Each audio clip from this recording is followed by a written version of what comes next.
우리가 믿는 하나님은 복의 근원이 되십니다. 세상 만민 가운데 하나님이 아브라함을 택하여서 내가 너를 복의 근원으로 삼겠다. 하나님이 복의 근원 되신 분이 너를 통해서 복을 주기도 하고 주지 않기도 하겠다 하면서 너를 저주한 자는 저주하고 너를 축복한 자를 내가 복을 주겠다. 개혁성경에서는 복의 근원이라 이렇게 가르쳐 주었지만은 개정판에서는 너를 축복한 자는 복을 내리고 이렇게 가르쳐 주었어요. 이 근원이라고 하는 것이 너무 중요해요. 여러분, 근원이라는 것은 뿌리입니다. 출처입니다. 이스라엘 백성들은 분명한 민족의 공동체가 되어서 나라가 지금까지 존재하고 있지만은 그들의 민족의 조상이 누구냐? 그러면 아브라함 이렇게 말합니다. 우리는 누구라고 그래요? 우리 대한민국의 조상은 누구예요? 우리 민족의 조상은? 없어요. 없는데 뭔가 만들어내잖아요. 우리 조상 없다고 하면 그러니까 그냥 만들어서 말하는 거예요. 그런데 거침없이 그 확신하고 무식이 담대하다고 그러면서 그 내용을 믿는 자들도 막 다 넘어가는 거죠. 이스라엘 백성들은 출처가 있다 이거죠. 아브라함 우리 조상이다. 세상 만민 가운데서 아브라함을 하나님이 택하여서 내가 너를 복의 근원으로 삼겠다. 그래서 하나님과 아브라함의 관계, 아브라함이 낳고 해서 온 민족에게 퍼져 있는 유태인들이 지금 1400, 1500이 됩니다. 근데 예수 믿는 사람은 이런 영적인 아브라함의 조상이다. 또 예수 믿는 사람은 아브라함의 자손이다. 이렇게 가르쳐주고 있어요.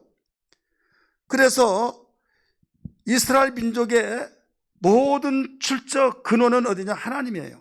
그래서 하나님의 소망이 되는 겁니다. 예레미야 17장 13절의 말씀 보면 이스라엘의 소망이신 여호와여 무릇 주를 버린 자는 다 수치를 당할 것이라. 무릇 여호와를 떠난 자는 흙의 기록이 되오리니 이는 뭐라고 그랬습니까? 생수의 근원이신 여호와를 버림이니라. 근원을 버린다. 그러면 자기는 스스로 목숨을 포기한 것과 똑같은 거예요. 스스로 자기는 나는 살기 싫다는 사람은 똑같은 사람이에요.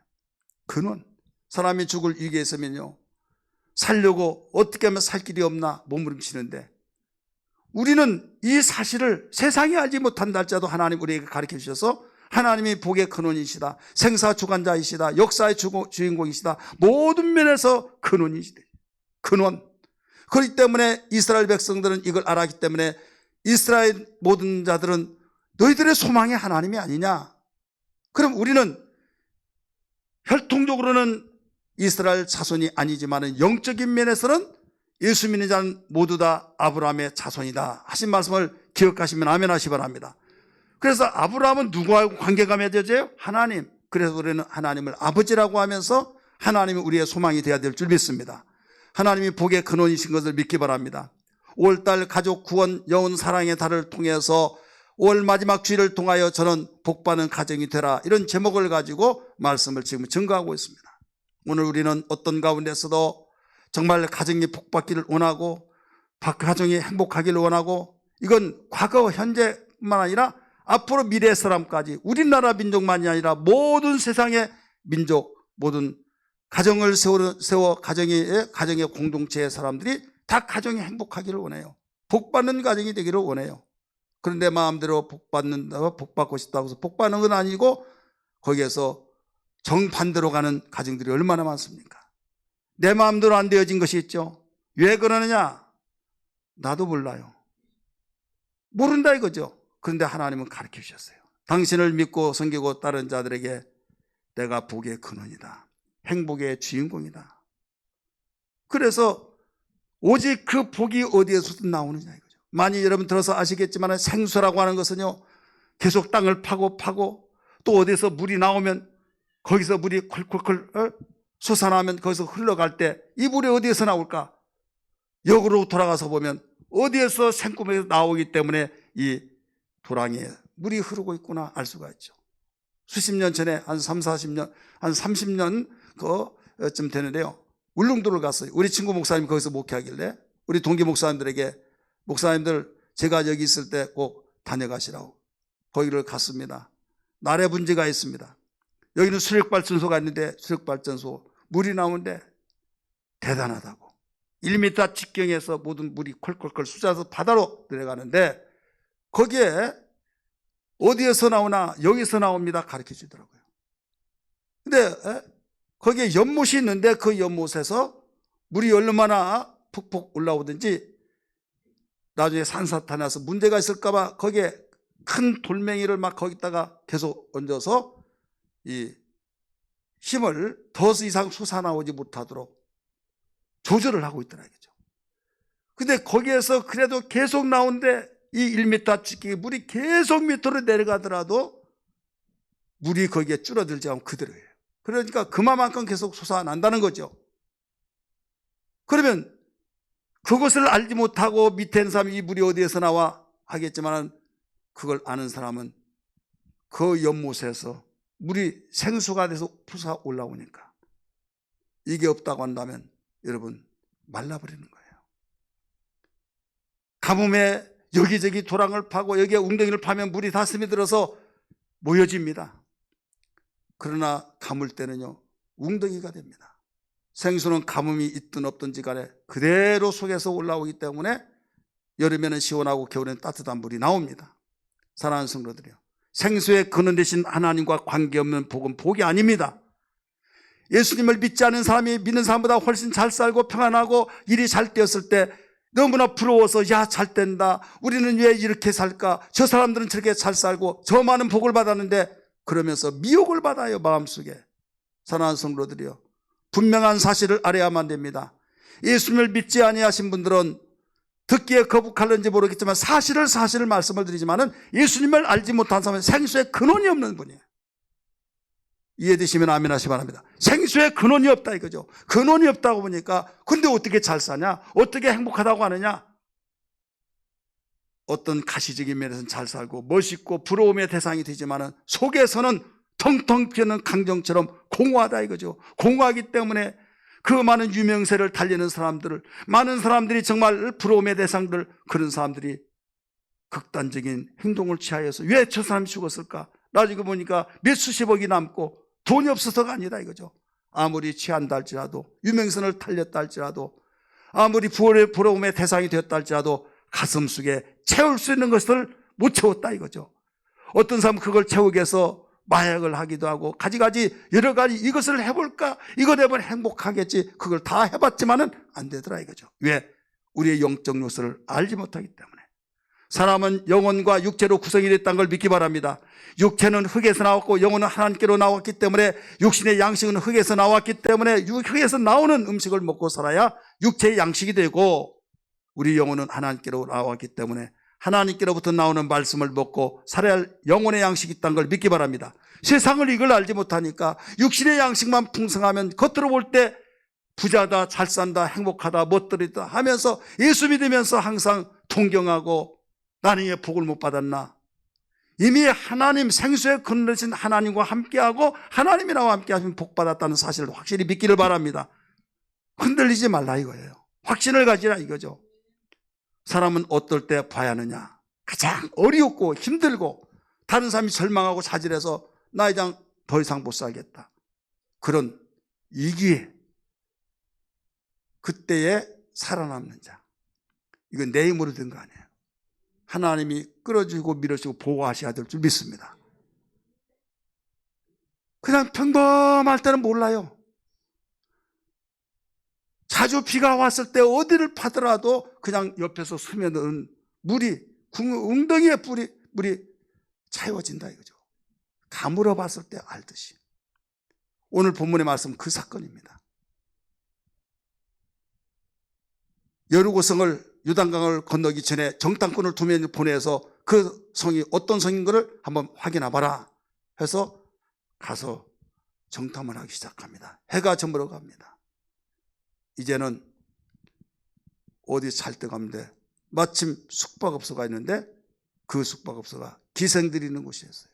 들어가서 방 한 칸 달라고 해서 들어가서 잡니다. 잠을 자려고 하기 직전에 여봐라, 문 열어라, 문 열어라. 지금 내가 여기에 첩자가 간첩이 왔다는 정보를 듣고 왔다. 내놔라. 그랬어요. 근데 그 소식을 듣는 그 기생 나합이라고 하는 사람인데 예, 왔습니다. 그럼 빨리 내놔라. 예, 왔는데요. 방금 나갔습니다. 어디로 나가느냐? 서쪽에 지중해 쪽으로 갔습니다. 지금 빨리 가면은 잡을 것입니다. 그래. 그리로 달려갑니다. 아무리 찾더라도 없다 이거죠. 그 지역을 다 누볐는데 3일 길을 계속적으로 찾고 참았는데 3일 동안 없어요. 이때 기생나합은 지붕 위에 옥상에 있는데 그 삼대를 세웠는데 그 속에 숨겨놨어요. 나오라고, 이제 안심하다고. 그러면서 이런 말을 합니다. 내가 당신을 이렇게 선대했으니 우리를 살려달라. 나는 당신의 소문을 다 들었다. 애굽에서 어마어마한 민족이 몰려오더니 홍해를 건넜고 광야에서 살 수 없는 그 환경 속에서 살아왔고, 아무리 두 왕이 있는데 그 왕들이 방해했던 것을 다 물리치고 뚫어버리고 그 왕들을 죽이고 통과해서 요단강을 말라지게 이제 들어오고 우리 여루성을 다 함락시킬 것을 다 안다. 나뿐만 아니라 다른 사람이 다 아는데 간담이 싸늘하게 녹고 지금 우리는 끝났다 하고 있는 이런 시점에 있는데, 이런 시간이 올 때 우리는 다 멸망하고 죽을 터인데 살려달라는 거죠. 이런 내용이에요. 결국 기생 나합이란 그 가정은 살게 되었고 복받은 가정이 되었다는 걸 믿기 바랍니다. 할렐루야. 누가 뭐라고 한다 할지라도 몸을 팔고 잠으로 추잡하고 재탄을 받고 그런 삶이라 할지라도 이 사람은 복받은 사람이 틀림이 없어요. 성경은 마태복음 1장 5절의 말씀 보면 거기에 다윗의 4대 조상입니다. 살몬은 나합에게서 보아스를 낳았고, 이게 나옵니다. 보아스는 누덱에서 누구를 낳았어요? 이새를 낳고. 그래서 4대 손이 바로 다윗이에요. 거룩한 성경의 여인들이 기록될 수 없지만 몇 명의 여인들이 기록된 가운데서 그 속에 한 사람이 기생나합이에요. 사랑하는 성도들이요, 누가 기생나합을 복받은 가정이라고 했겠습니까? 그러나 복받은 가정에는 틀림이 없다 이거죠. 복받는 가정 되기를 원하시면 아멘 하십시다. 어떤 가정이 복받는 가정인지 우리 성경 보겠습니다. 여호수아 2장 11절부터 13절까지 같이 보겠습니다.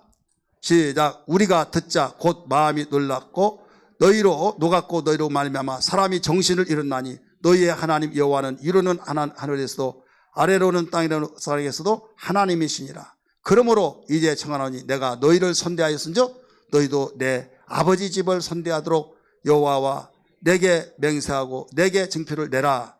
그리고 나의 부모와 나의 남녀 형제와 그들에게 속한 모든 사람을 살려주어 우리 목숨을 죽음에서 건져내라. 아멘. 이 말씀을 저는 정리를 해봤어요. 어떤 가정이 복받은 가정인가? 다른 성경 본문에서는 그대로 우리는 또 정리를 해볼 수 있으나 오늘 본문 안에서 복받는 가정 정리를 해봤을 때 세 가지로: 전쟁에서 살아남는 가정, 두 번째는 위기에서 건져냄을 받는 가정, 평안과 행복한 가정. 이 가정이 기생나합의 가정이더라 이거죠. 이해되시길 바랍니다. 이스라엘 백성이 요단강을 건너서 여리고를 침략해서 완전히 함락시켜버린다는 걸 다 알았을 때, 그때에 거기서 구원받는 길은 그들의 노력으로 한 것이잖아요. 얼마든지 신고를 해서 얼마든지 여기 있습니다 해서 정탐꾼을 내줄 수 있지만 내어주지 않았습니다. 여기에서 전쟁에서도 살아남는 가정이 복받은 가정이에요. 위기에서 벗어나고 거기에서 해결된 사람이 복받은 가정이고, 평안과 행복한 삶을 사는 사람이 복받은 가정이에요. 과거같이 총성이 나고 폭탄이 터뜨려지고 사람이 죽고 사람을 죽이고 끌어다가 짓밟고 말로 표현할 수 없는 그 참상을 전쟁이라고 말하, 전쟁에서 이루어진 그 사건이라고 말하지만은 지금은 정성이 없는 전쟁을 살고 있잖아요. 경제적으로도 지금 계속 끝나지 않는 세계적으로 모두 다 전쟁 아닌 전쟁. 그래서 코로나와 전쟁 이런 말을 하잖아요. 가지가지 정말 정성이 없는 전쟁들이 얼마나 많습니까? 이런 전쟁 속에서 우리가 얼마나 복받는 가정이라고 하는 것을 한번 진단을 한번 해보자 이거죠. 행복한 것 같은데 어떤 전쟁을 통해서 와르르 무너져 버리고 완전히 다 끝나버려 버려서 여기에서 하나님 어찌하여 나를 이렇게 예면하십니까? 하면서 원망하고 이런 사람들 그렇지는 않느냐 이거죠. 분명한 것은 그런 전쟁 속에서도 살아남는 사람이 돼야 된다 이거죠. 따라서 합시다. 살아남는 자. 살아남는다는 건 뭡니까? 하나님과의 관계에서 끊어지지 않는 자를 살아남는 자. 예수 믿는 삶 가운데서도 어떤 이길 속에 죽기도 하고 막 그러잖아요. 육체는 죽었다 할지라도 내 영혼은 죽지 않냐고. 정말로 하나님 죽어도 살기 때문에 그들은 여러분 소망이 있다는 걸 알아야 될 줄 믿기 바랍니다. 살아있다는 것을 믿기 바랍니다. 아담의 아들 아벨이 죽었어요. 분명히 형으로 맞아 죽었잖아요. 없잖아요. 그런데 그는 죽었지만은 믿음은 살았다고 했어요. 믿음은 살았다. 기억하시면 아멘 하시 바랍니다. 이런 전쟁 가운데서도 그 믿음이 살아있는 사람은 복받은 사람이요 그 가정은 복받은 가정이라 이 말씀이에요. 이 세상의 전쟁은 끝나지 않습니다. 이것을 영적 전쟁이라고 말합니다. 또 현상적으로 전쟁도 일어나기도 하고요. 아무리 평화스러운 것 같지만은 믿음 생활 속에서 영적의 전쟁은 끝나지 않아요. 그래서 이 전쟁과 싸운 그 싸움을 선한 싸움이다. 영적 싸움이다. 영적 싸움은 치고받고 혈육에 대한 것이 아니라 보이지 않는 영적 전쟁이라고 에베소 6장 11절을 이하에 가르쳐주고 있지 않습니까? 사랑하는 성도들이요, 우리는 가시적인 존재에 의지해서 살아가고 있고 그렇지만은 한 가지 플러스 알파를 통해서 여기에서 보이지 않는 영적 세계를 주님 알고 무엇보다도 주님이 가르쳐준 그 비결을 알고 이 영적 생활에서 승리자가 되어야 될 줄 믿습니다. 이 기생 라합은 영적으로 어떤 상황이라는 걸 알았다 이거죠. 당시에 여리고가 가장 강력한 민족이었는데 자기 민족을 완전히 자기 민족 속에서 해결할 수 없다고 하는 사실을 알아차리고 그는 거기에서 해결하기 위한 것은 이들 앞에 도움을 강청했구나 이걸 알았죠. 뿐만 아니라 우린 세상을 살면서 위태롭고 정말 나 죽었구나.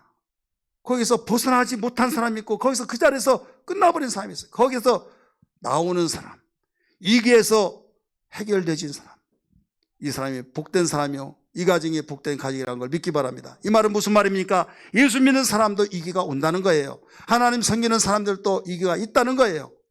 위기가 없다는 것이 아니에요. 잘못 가르쳐준 사람이 예수 믿는 사람은 아무 일이 일어나지 않고 모든 대류의 길을 가고 형통형통합니다 라고 가르쳐주다가 무슨 문제가 나면 왜 예수 믿으면 그러냐 이렇게 말할 때 아닙니다 잘못 믿었으니까 그렇죠. 그러다가 열심히 믿어보면 그래 내가 잘못 믿어서 그런가 보다 열심히 했는데 안 되더라 이거죠. 그러면 결국 원망한다 이거죠. 바로 가르쳐주고 바로 알아야 될 줄 믿습니다. 예수 믿더라도 어려움을 당하여 예수 믿더라도 아프기도 하고 예수 믿더라도 사업에 위기가 오기도 하고 예수 믿더라도 정말로 나는 이제 끝났구나 그럴 때가 온다 이거죠. 그렇지만 한 가지 분명한 것은 하나님 나와 함께 하시고 나를 죽이려고 작정하신 분이 아니라 나를 살려주시기 위해서 독생자 예수를 땅에 보내셔서 손잡아 끌어주시고 영혼을 구원시키고 우리의 범사를 우리께서 도우셔서 끄집어내시는 위기에서 건져주신 분이라는 걸 분명히 믿고 의지해야 될 줄 믿습니다. 그래서 주님이 말씀하셨어요. 이 길을 당할 때 내게 부르짖으라. 환난 날에 내게 부르짖으라. 내가 너를 영원하게 하겠다.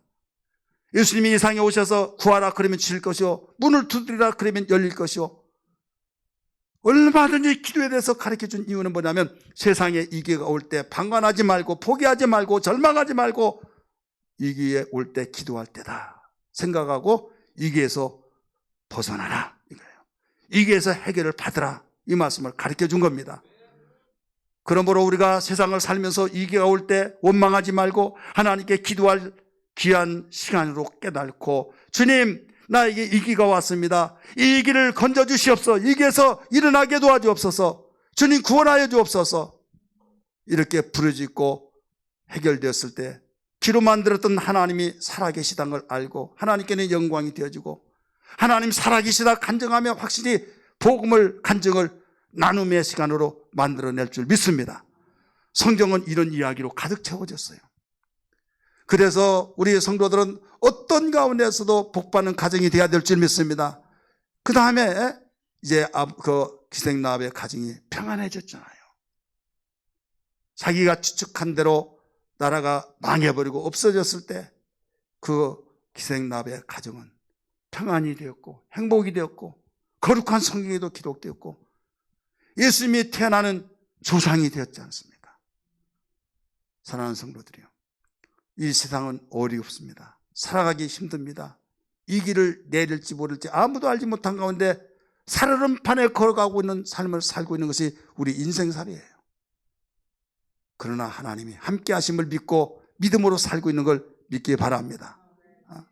주 예수 사랑 기쁨 내 마음속에 내 마음속에 내 마음속에 주 예수 사랑 기쁨 내 마음속에 내 마음속에 있네. 나는 기뻐요 정말 기뻐요 주 예수 사랑 기쁨 내 맘에 나는 기뻐요 정말 기뻐요 주 예수 사랑 기쁨 내 맘에 이제는 정죄 없네 예수 안에서 예수 안에서 예수 안에서 이제는 정죄 없네 예수 안에서 예수 안에서 없네. 나는 기뻐요 정말 기뻐요 주 예수 사랑 기쁨 내 맘에 나는 기뻐요 정말 기뻐요 주 예수 사랑 기쁨 내 맘에. 할렐루야. 그래서 어려운 이경 속에서도 하나님이 나를 건져주신다는 우리 약속을 받고 살아가기 때문에 절망차절치 않고 기뻐해야 될 줄 믿습니다. 행복한 가정이라는 사실을 분명히 믿고 하나님이 그동안 잠잠하시더니 이제는 일하실 때인 줄 믿습니다 하면서 우리가 두려워가나 놀라지 않고 굳건한 반석에 집을 지어서 견고한 집처럼 든든히 세워져 나가는 복받는 가정들이 되어지기를 주의 이름으로 축복합니다. 그럼 어떻게 하면 이제 복받는 가정이 되느냐, 방법에 대해서 오늘 본문 안에서 몇 가지 비춰본다고 한다면 분별력 곧 지각이 있어야 된다. 이걸 일러주셨어요. 이미 읽었던 말씀처럼 8절에서부터 11절 말씀 보면 정탐꾼에게 고백을 합니다. 당신들을 내가 잘 안다. 애굽에서 큰 무리가 나오더니 광야에서 살고 요단강을 건너서 이제 우리를 침략하게 될 텐데 우리는 다 망한 자들이다 이거예요. 그래 망할 때 거기를 붙들고 의지할 곳이 없는 그곳을 의지한다고 한다면 고목나무를 붙잡고 의지한 것과 똑같다 이거죠. 넘어지지 않을 나무를 의지하고 붙잡아야 될 줄 믿습니다. 할렐루야. 그걸 분별했어요. 민족적으로 볼 때는 역적을 나라를 어떻게 정복할까 그러면서 첩자인 정탐꾼을 오히려 보호하고 내놓으라 하겠던 그 정복은 자기 그 당국에서 찾아온 그들을 따돌리고 거짓말했던 그 나쁘다고 생각하겠지만 살 길은 이것밖에 없다. 분별력을 가졌어요. 지각을 가졌어요. 이때 그 분별이 정상적인 분별이었던 걸 믿기 바랍니다. 여러분 복받는 가정은 그래요. 많은 사람이 물으면 이렇게 해야 된다 하지만 이건 아니야. 하나님이 주신 분별력, 후회 없는 분별력, 이걸 가지고 단 나 혼자랄지라도 하나님이 이게 옳다라고 생각한다면 우리 그 길로 가야 될 줄 믿습니다. 우리는 세상을 살면서 함정들이 얼마나 많이 있는지 몰라요. 그 함정 때문에 큰 충격을 받고 실망하고, 그러다 보니까 사람을 잘 만나야 된다, 만남의 축복이 중요하다, 이런 말들을 하고 있지 않습니까? 세상의 만남이 이렇게 중요한 건 분명합니다. 마찬가지예요. 거기까지는 아는데 보이지 않는 신에 대해서 하나님을 제대로 만나야, 참신이신 하나님 만나야 한다, 이걸 모른다 이거예요. 참으로 답답한 것은 뭐냐면 자기가 교회를 다니고 예수를 믿으면서도 기쁨이 없는 얼굴이 있어요. 교회를 드문드문 한 번씩 나오고. 왜 그러냐 물어봤더니 갈등이 일어난대요. 무슨 갈등? 물어봤더니 모든 음식점 많이 있잖아요. 음식점 맛도 내 입맛에 봤는데 음식 믿듯이 기독교는 나하고 안 맞는 것 같아요. 기독교는 나하고 안 맞는 것 같아요. 세상에 종교가 많은데 나는 아무래도 절이 맞는 것 같다고, 남녀 호랑교가 맞다고, 어디가 맞다고, 이런 식으로. 이와도 잘 들어야 해요. 선택의 여지가 없는 거예요. 신 중에 신이요, 모든 세상 사람이 신이라고 하는 거짓 신이요, 사람이 만든 피조물을 신이라고 하니 의지하지 말라 이거죠. 하나님이 가장 싫어하는 것이 뭡니까? 우상이에요. 우상. 신은 하나밖에 없는 거예요. 공자도 맹자도 석가모니도 세상의 모든 종교에 창시하는 창시자들도 다 죽었습니다. 그러나 예수만은 살아났습니다. 이 이야기는 무슨 말입니까? 예수 그리스도만이 참 신이다, 참 하나님이라는 걸 보여주고 있는 거예요. 보여지고 있잖아요. 역사가 증거하고 있잖아요. 우리는 지금 선택할 길이 아니라 이 길만이 살 길이라 그렇게 하더라도 우리가 힘이 모자랄 때가 있는데, 지금 긴가민가 하면서 갈등을 일으키니 뿌리채 지금 흔들리고 있다고 한 것이 얼마나 위험스러운 걸 아십니까? 이 기생나무는요, 흔들리지 않았어요. 분별력을 제대로 가졌어요. 지각을 가지고 지금 정탐꾼을 내놓으라고 했을 때 따돌려버렸던 이유는 확신을 가졌기 때문에. 믿습니까? 오늘 분별력 갖기를 바랍니다. 아무리 어려운 일이 있더라도 나하고 종교하고 기독교로는 맞지 않다, 그게 아니라 하나님 찾을 수 있는 기회다. 하나님은 분명하시다, 살아계시다, 복의 근원이 되시다. 우리 가정이 의지할 곳은 주님밖에 없다. 이 믿음 되기를 주의 이름으로 축복합니다. 두 번째, 애원하는 겸손함이 있어야 될 줄 믿습니다. 오늘 12절 말씀 보면 이런 말씀이 나옵니다. 그러므로 이제 청하노니, 청했다고 그랬어요. 정탐꾼이 이제 가고 난 뒤에 이제 편안하게 나오시오 하면서 내가 당신을 선대했으니 당신도 우리 아버지의 집을 선취해달라고, 하나님께 맹세하고 내게 증표를 내달라고 하면서 그 모든 겸손으로 강청을 했다 이거죠. 사랑하는 성도들이요, 복받는 가정은요, 나의 위치와 내 처지와 내가 아무리 가지고 있는 물질이 많고 권력이 있고 백그라운드가 있어서 누구의 전화 한 통만 하면 모든 게 다 해결된다고 하는 그런 사람이라 할지라도 우리 예수 믿는 사람은 하나님 위에 나에게 어떤 진실하신 도움 받는, 도와주실 분은 주님밖에 없다, 이걸 믿어야 될 줄 믿습니다. 그분께 원하는 겸손자가 되어야 된다 이거예요. 하나님, 지금 이 위경이 지금 닥쳐오고 있습니다. 내일 일을 모르지만은 닥쳐왔을 때, 또 상황이 지금 나에게 잘 돌아가지 않고 정말 불행하게 느껴지는 그 상황 속에 있을 때 절망하지 말고 애원하는 겸손한 강청자가 되어야 된다 이 말씀이에요. 문제가 일어날 때 대단한 사람들이 있어요. 어떤 대단한 사람이 주님보다 더하신 분을 모시고 있는 것 같아요. 그분이 어떤 사람이에요? 기도도 않고 교회도 안 나오고 하나님 의지하지도 않고, 무슨 말하면 되려면 되라고 하죠. 뭐 죽기 아니면 뭐 까무러지겠지 뭐. 그건 대단하죠. 이건 고집입니다. 그 고집이 무슨 고집이라고 그래요? 오, 잘하시네요. 똥꼬집이라고 하잖아요. 여러분이 말씀하신. 고집은 빨리 버려요.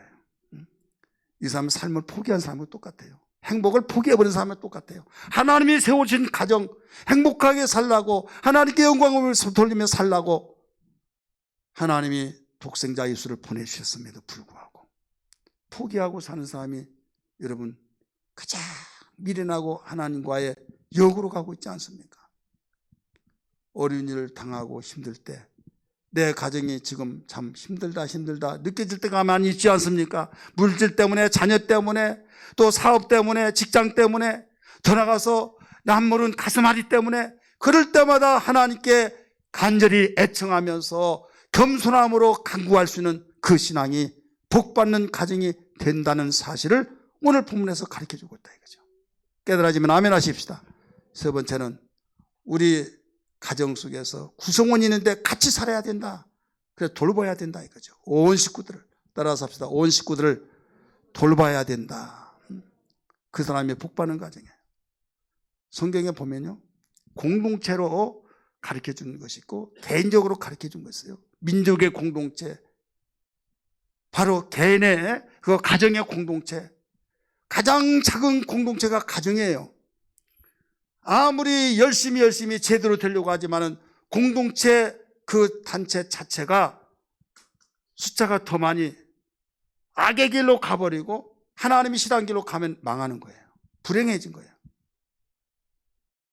그래서 이러면 안 된다고 하더라도 숫자가 더 많아져 버리니까 많은 사람이 끌어갈 때 그쪽으로 가잖아요. 그러면 그 공동체 어느 쪽으로 방향을 잡았느냐에 따라서 이러면 안 된다 하면서 그러면 그쪽 그 공동체는 끝나는 거예요. 그러나 개인적으로는 살 길이 있는 거예요.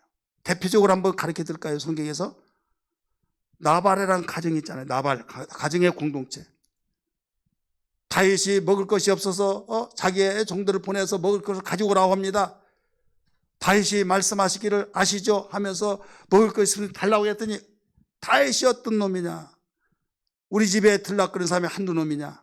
하면서 막 왜 내가 이렇게 힘들게 길러놨던 양 젖자고 그런데 왜 그에게 주느냐? 썩 물러가라 해서 기대를 갖고 배고플 때 이제 먹으면 된다 했는데 그냥 털털 빈털털 오니까 얼마나 가슴 아플까요?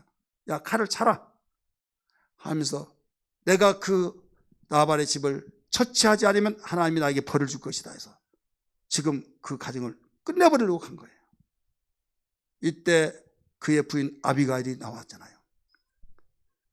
주인님, 여주인님 큰일 났습니다. 남주인님이 여차차 이런 일이 있습니다. 심상치 않습니다.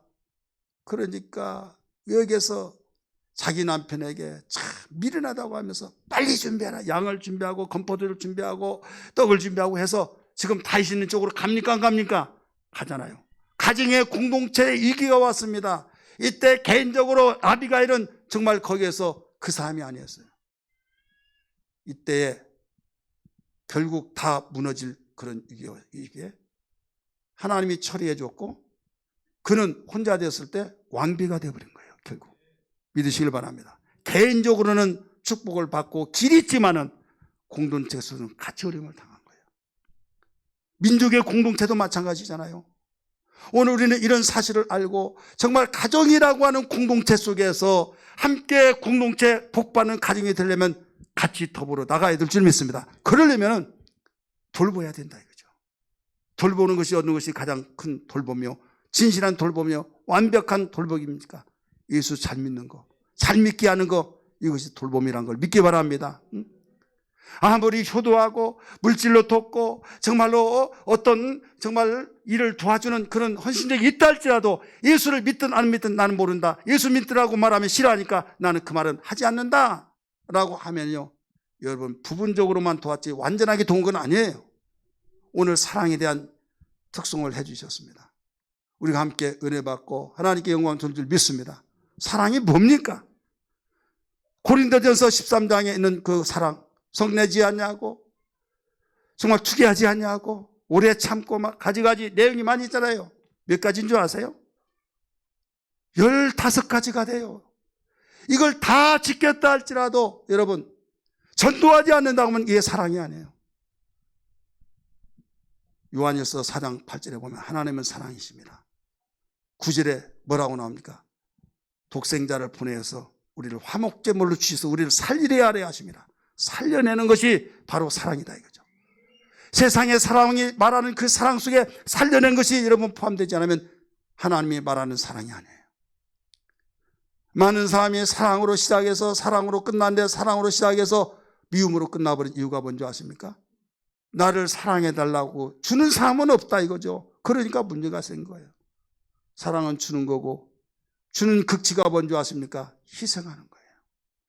내 몸을 던져서라도 살려야 된다고 하는 것 때문에 이게 하나님의 사랑이요 우리에게 가르쳐준 사랑이라는 걸 믿기 바랍니다. 나는 예수 믿고 천국 가는데 예수 믿고 지금 하나님의 자녀가 되어서 나는 언제 죽더라도 천국 가는데 내 부모, 형제, 나의 아내, 자녀들은 예수를 믿지 않는다고 한다면 여러분 어떻게 되겠습니까? 세상에 지혜가 있고 공부를 잘해서 좋은 직장에 있어서 잘 살고 그것만 자랑하지 말고 그것 때문에 여러분 잘된 것들 때문에 안정감 있고 평안하고 하다가 어느 날 언젠가는 세상을 다 떠날 텐데 그래도 그걸 가지고 천국 갈 수 있습니까? 아니에요. 지옥 간다면 가정을 돌보는 것이 아니에요. 돌보지 않기 때문에 이건 가정의 공동체 하나님 보실 때 복받는 가정이 아니다 이거죠. 5월달을 우리는 마무리합니다. 하지만 5월은 계속적으로 이 가족 구원과 영혼을 사랑하는 일은 계속돼야 될 줄 믿습니다. 할렐루야.